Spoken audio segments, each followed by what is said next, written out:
Bonjour, je m'appelle Adrien Tulot, j'ai 21 ans actuellement. J'ai eu mon bac ici, donc j'ai fait un bac STI2D, donc je l'ai eu en 2015. J'étais en STI2D SIN. Donc SIN c'est sciences informatiques et numériques.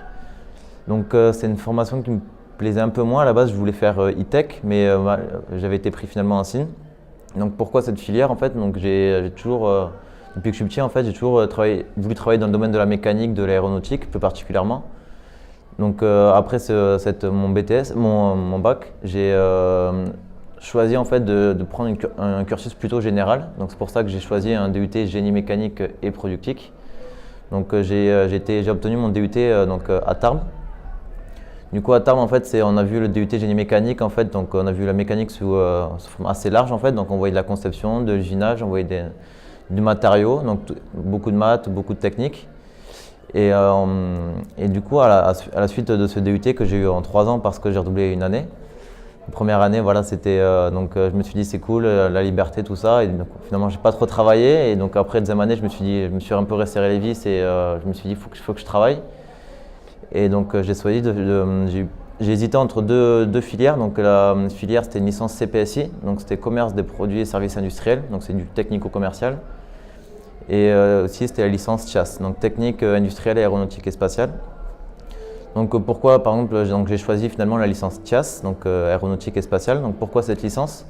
Depuis que je suis petit en fait j'ai de la famille qui travaille dans l'aéronautique, donc ils travaillent à Air France. Du coup quand j'étais petit, quand je voyais un avion, c'était waouh, c'est grand, c'est magnifique. Et après petit à petit en fait j'ai choisi en fait de continuer mes études sans trop savoir ce que je voulais faire exactement. Et du coup, c'est pour ça que je suis resté un peu général en fait après mon BTS, après mon bac, j'ai souhaité faire un DUT parce que ça ouvrait plusieurs portes donc, sur différents domaines. Et j'ai eu la chance d'obtenir cette licence TIAS. Donc la licence TIAS, je suis rentré sur dossier, j'avais pas forcément une très bonne moyenne, j'étais autour de 10, 11. Et donc pour cette licence, en fait, pour intégrer, c'est en alternance, c'est-à-dire que c'est moitié entreprise, moitié cours. Donc à la fin de mon DUT, on a un stage à faire de 2 mois. Donc durant 2 mois, en fait, j'ai choisi en fait de travailler. Donc j'ai une opportunité de travailler dans une boîte, d'une entreprise aéronautique qui s'appelait avant UTC Aerospace System. C'est un des plus gros équipementiers mondiaux. Et moi, dans la partie où j'étais, je travaillais sur les trains d'atterrissage. Donc c'était en méthode, c'est-à-dire on faisait des gammes en fait comment monter les trains d'atterrissage. Donc je travaillais sur une ligne de montage de train d'atterrissage à 350 et à 380. Et du coup j'ai fait durant mon stage en fait je devais faire ce qu'on appelait des SPI, donc c'est des notices d'utilisation d'outillage. C'est-à-dire que en fait je devais suivre les opérateurs tout au long de mon stage en fait et dès qu'ils faisaient des manipulations, c'est-à-dire d'utiliser des machines en fait pour déplacer certaines pièces des trains, mais je devais être là, prendre tout en note, prendre des photos pour faire une notice derrière pour que soit expliquer correctement pour que les opérateurs, ceux qui ne connaissent pas les machines, en fait, puissent les utiliser correctement. Du coup, à la fin de ce stage, en fait, on m'a proposé, mon tuteur de stage m'a proposé de faire une licence TIAS chez Technique Industrielle Aéronautique et Spatiale.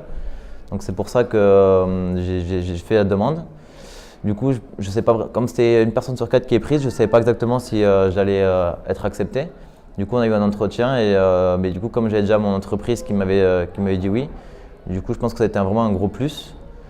Du coup, j'ai été accepté. Heureusement, j'ai été accepté heureusement, sans forcément avoir un très bon dossier pourtant. Donc ça, c'était sympa. Du coup, là actuellement, on fait moitié, c'est-à-dire on fait un mois de cours, un mois d'entreprise, un mois de cours, un mois d'entreprise. C'est pas mal. Et du coup, ce qui est bien déjà avec l'alternance, c'est qu'on est payé. Du coup, on est plus motivé à aller en cours. Quand on arrive, les profs ne font pas l'appel, ils nous donnent une fiche d'appel. En fait, c'est une fiche juste pour recevoir notre salaire à la fin du mois. Donc ça, c'est sympa, c'est assez motivant.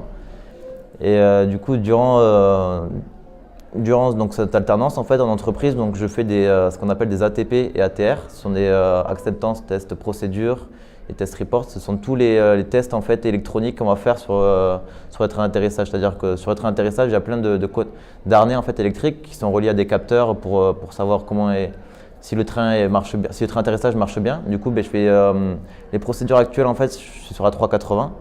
Elles sont vraiment pas dire peu lisibles en fait et pas pratiques du tout. Donc, pourtant, c'est un projet qui a plus de 15 ans. Du coup, je dois tout remettre en forme, en fait, tout traduire parce qu'ils sont tous en anglais. Donc, je les traduis tous. Tout ça, je traduis en mettant plus d'images parce que c'est vrai que c'est que du texte blanc en fait.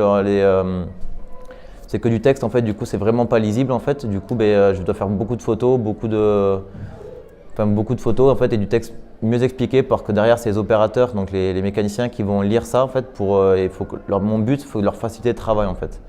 Du coup je dois tout remettre en forme.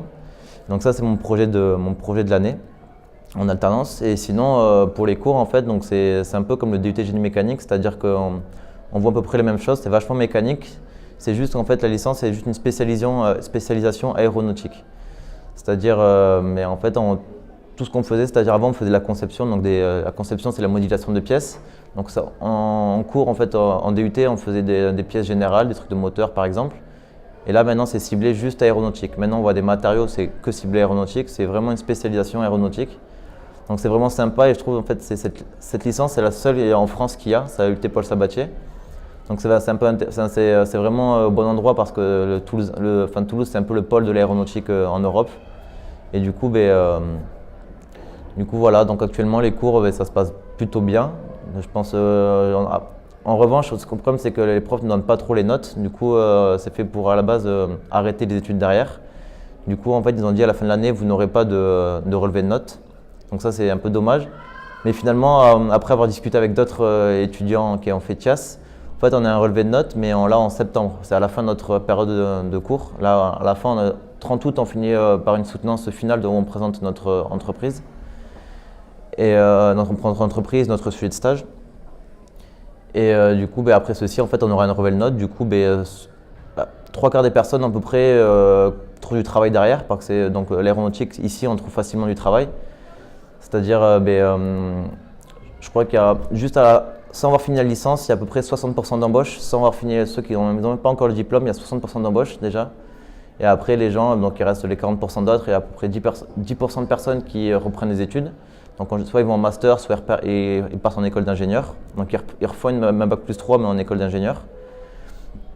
Et sinon les autres en fait ils trouvent du métier dans l'aéronautique au bout de 2-3 mois en fait il y a vraiment on trouve du métier vraiment facilement avec cette licence, donc ça c'est vraiment un plus.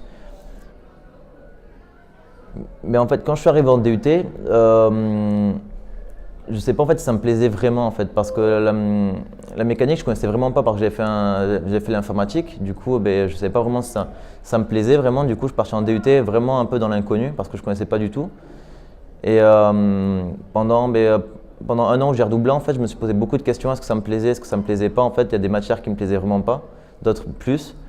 Et en fait il y a beaucoup de théorique en fait aussi en DUT au début, donc c'est beaucoup de calculs, de dimensionnement, donc ça c'est un calcul de force. Donc un truc qui me plaisait vraiment pas, où mon cerveau n'était vraiment pas compatible, avec des cours de mécanique où on lisait les cours, en fait, pour moi c'était du chinois. Du coup, pendant un an, je me suis vraiment posé la question. Ma deuxième année de DUT, je me suis dit, il faut travailler, donc j'ai commencé à apprécier petit à petit en fait, les cours que je faisais.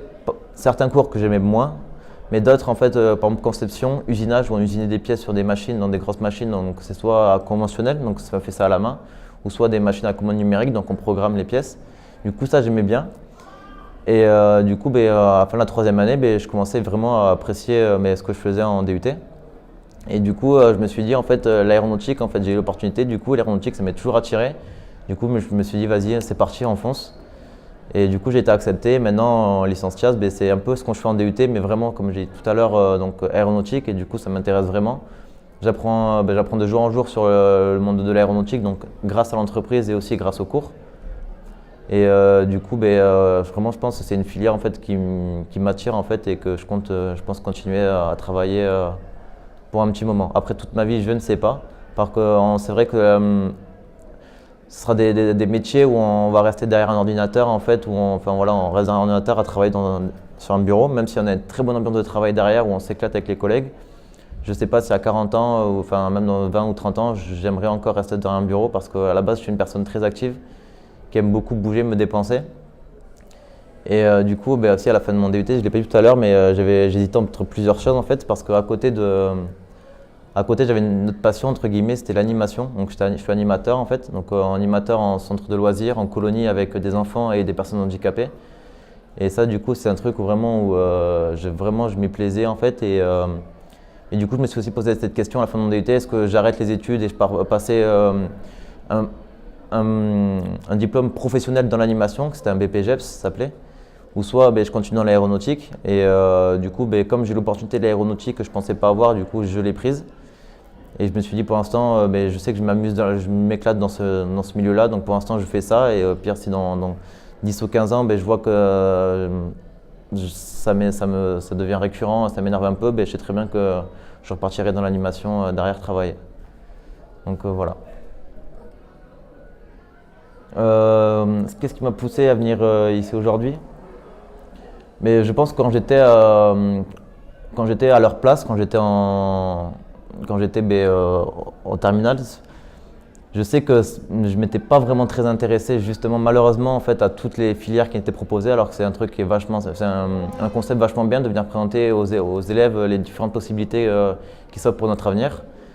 Et du coup, je m'étais pas vraiment intéressé en fait, et après avoir réfléchi durant mes années d'études, en fait, je me suis dit en fait, j'aurais bien dû observer tout en fait, et je trouve que c'est vachement intéressant quand même d'apporter des connaissances en fait, enfin pas forcément des connaissances, mais notre acquis qu'on a eu, notre léger acquis qu'on a eu durant ces années d'études en fait, pour leur montrer que si ça peut les intéresser, si ça nous intéresse à nous, donc ça peut aussi les intéresser à eux.